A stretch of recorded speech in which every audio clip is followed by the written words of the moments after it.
Boa noite, eu sou o Vinícius Mendes, sou violinista, atuo no meio orquestral, toco na Orquestra Sinfônica de Santos e também participo do Quarteto Caiçara, que é um grupo de música de câmara da região da Baixada Santista. Todos nós somos da Baixada Santista, os quatro. O Quarteto Caiçara é formado por mim, Vinícius Mendes, Rômulo Moreira, Otávio Augusto Monteiro e o Jeff Moura.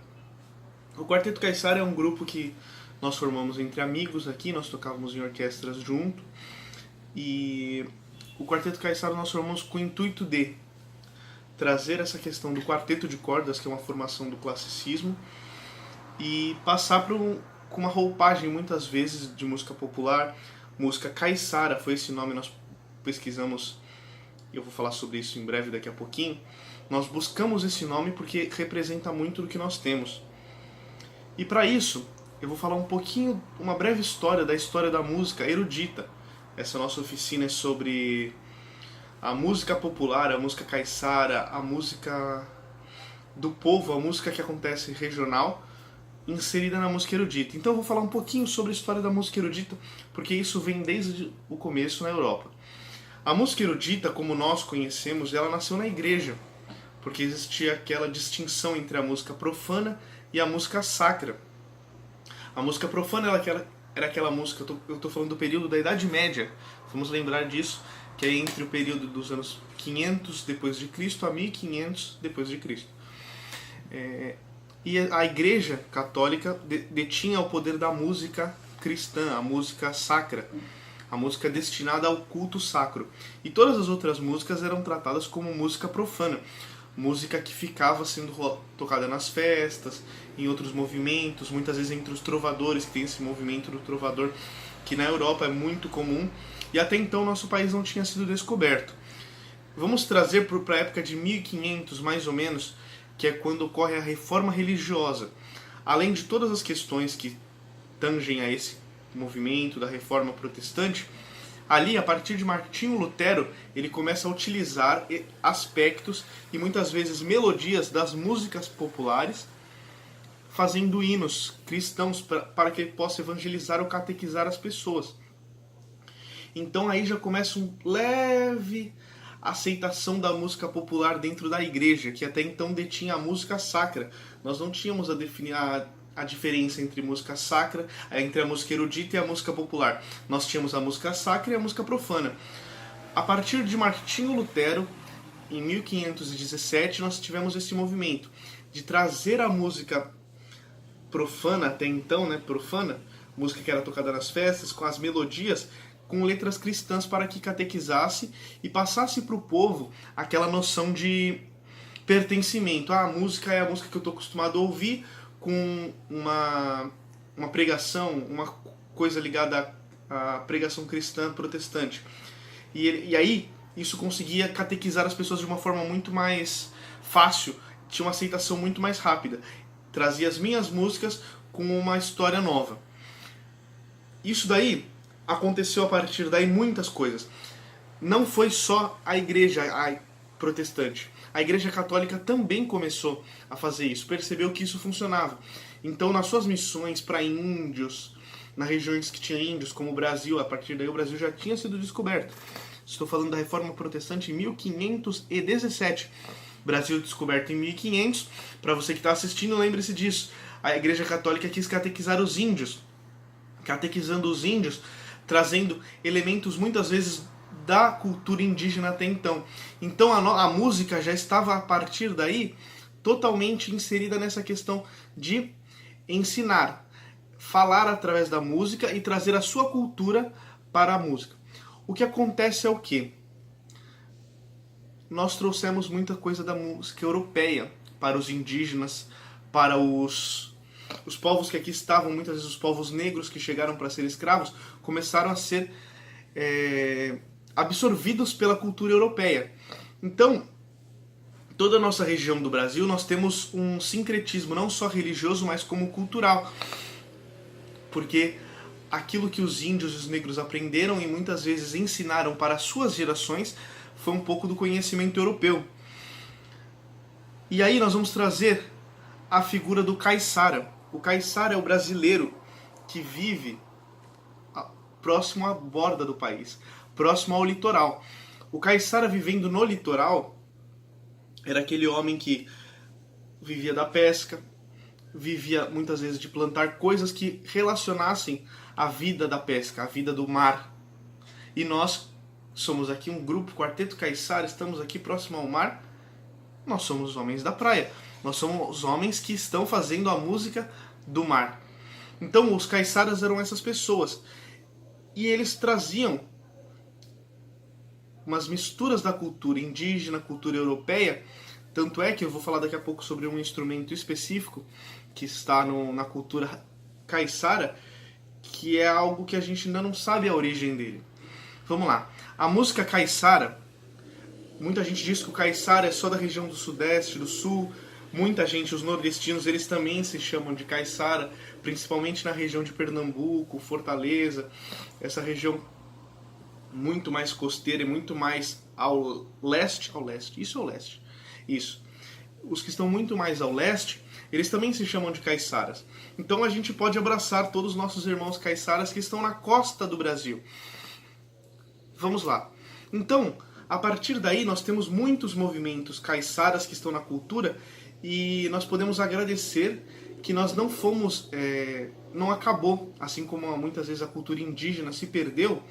O caiçara aqui da borda, eu adoro esse nome da borda, o caiçara da borda conseguiu manter muitas vezes suas tradições e muitas coisas que nós fazemos na nossa vida, pessoas urbanas já nesse mundo urbanizado, nós trazemos da cultura caiçara. Algumas danças, agora eu vou trazer alguns movimentos, eu vou falar basicamente de 2, 3 e a gente já vai para a próxima fase. O fandango, que é do sul do estado de São Paulo e do Paraná, que é uma dança que até hoje é muito difundida na região, que as moças estão com aquelas saias bem largas. A gente pode já ter visto isso em um monte de filmes, fitas, em festas, a festa do fandango. E os homens fazem um tipo de um sapateado. E aí que nasce a música caiçara. A música caiçara ela é muito mais ligada à dança. Tudo que a gente conhece de música caiçara, eu vou até pensar um pouco no Nordeste, na questão do baião, do coco. É tudo muito ligado à dança. E os próprios músicos pensavam... E aí nós vamos voltar lá no passado. A música barroca, que é o que muitas vezes a gente tem esse paralelo, vai andando junto com a nossa música aqui, nesse período colonial. A música barroca estava fazendo sempre questão da dança. Ó. Tudo tinha dança. Todos os músicos eram bons dançarinos. E acontece aqui exatamente a mesma coisa. As nossas grandes composições que chegaram até hoje, as canções de rabeca, as músicas que eram tocadas, eram todas voltadas para a dança. Então nós temos esses movimentos que eu já falei, a chiba, a dança da fita. E a música era feita para festa, para dança. O caiçara era o povo que depois do seu trabalho no dia todo cercava tudo e taca ali a festa no povo. E nós temos essa cultura. Todo o nosso litoral do Brasil é a região da festa. E isso influencia tudo que nós temos aqui, nessa questão artística. O que acontece? Nós recebemos um monte de coisa de fora, europeu, e agora a gente tem o início do século XX. Eu dei um grande salto, mas vamos pensar agora no início do século XX. No início do século XX, final do século XIX ainda, período do Império, início da República, nós tivemos algumas coisas que nos fizeram pensar. Nós como povo, nós temos muita coisa que é brasileira, só que a gente não está usando. A gente os nossos artistas principais, compositores brasileiros, eruditos. Depois a gente podia debater o que é erudito, o que é popular, o que é música. Os nossos compositores eruditos iam para a Europa, estudavam com os músicos franceses, italianos, alemães e voltavam compositores europeus.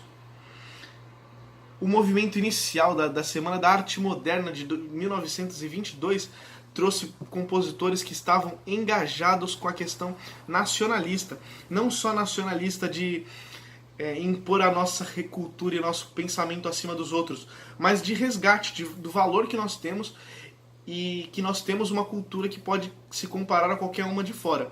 Então nós temos compositores como Heitor Villa-Lobos, que viveu com os índios no Xingu, que participou de muitos movimentos que aconteceram na nossa borda, e ele compôs tantas coisas fantásticas com o aspecto da música erudito, conhecimento erudito, mas com a roupagem, com a linguagem popular brasileira, com a linguagem do índio, com a linguagem do negro, com a linguagem do indígena eu já falei, do caiçara, e o Heitor Villa-Lobos pode-se dizer que foi um dos mais famosos disso. E eu vou falar, e ele era um cara aqui do Sudeste, era um carioca, ele conheceu os movimentos que aconteciam musicais na região caiçara do Sul. Eu vou tratar caiçara do Sul e caiçara do Nordeste. Do Sul é nós aqui, na região da Baixada Santista, Vale do Ribeira, que tem uma cultura muito forte, Vale do Ribeira, o início do Paraná, digo no norte, como quem vem de São Paulo, o Rio de Janeiro, a cultura capixaba, eles têm muita força, e o Heitor Villa-Lobos bebeu dessa fonte e compôs coisas muito lindas voltadas para esse pensamento. E no norte, nordeste, nós tivemos o compositor chamado César Guerra Peixe, que foi um grande compositor, famoso, e foi chamado pelo movimento armorial, que era um movimento conhecido pela liderança do Ariano Suassuna. E o movimento armorial era o quê? Trazer uma linguagem erudita e séria para a cultura nordestina. E a gente vê em Guerra Peixe esse movimento, o entendimento disso, de que a música nordestina pode ser erudita, a música do caiçara pode ser séria, erudita. Erudito, muitas vezes em algumas traduções, quer dizer que traz uma sabedoria. E a música... Como assim a nossa música caiçara não tem sabedoria? Com certeza tem.